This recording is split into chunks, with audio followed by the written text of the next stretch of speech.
से ससुरे से आयल बाड़ू एकदम देखत हई बदलल लगत हो। हाँ तो का करे। अरे एकदम चिकना गइल बाड़ू हो। अच्छा इहे कुल तू निहारे लगा। अरे तो का भइल पूछ लेली था। मने अभी हमरा पीछे लगल ही बाड़ो आए बियाह हुआ ना करबो। अरे बियाह के छोड़ा तू अपन बताओ पहले का हाल बा। हाँ का कहल चाहत रह। सुना बोलो। कहवा गिरल झुमका तोहर कहवा गिरल झूलनी। अच्छा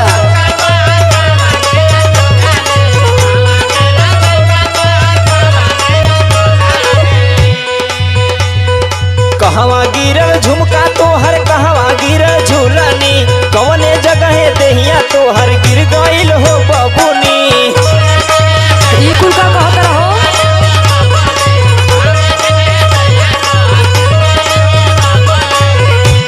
अरे बतावा कैसे कैसे बीतल। अरे का बताई हो यह कुल पूछेला तारा लाज नहीं लागत का पूछे में। अरे तैका बता देबू तो का हो जाई। सुनल चाहत रह तो सुना। बतावा। झुमका गिरल मुड़वा रे झूलनिया घोड़ावारी में।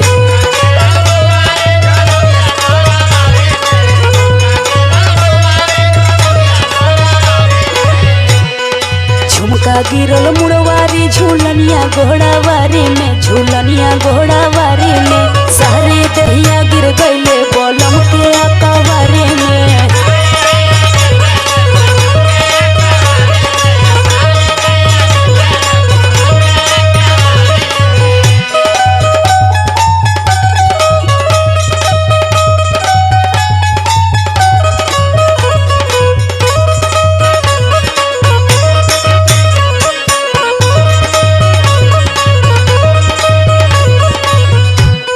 अरे गइलू तो एकदम चिकना गइलू।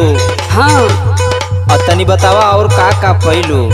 मतलब देखल ह त इहे कुल हमरा के पूछे के सोचल ह। हाँ सोचनी ते क्या पूछ ले। अच्छा सुना का कहत रह बोला।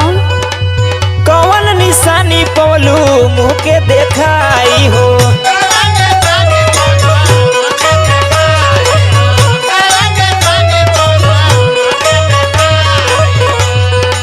सजिया पायवते दिहलस घूंघटा उठाई हो।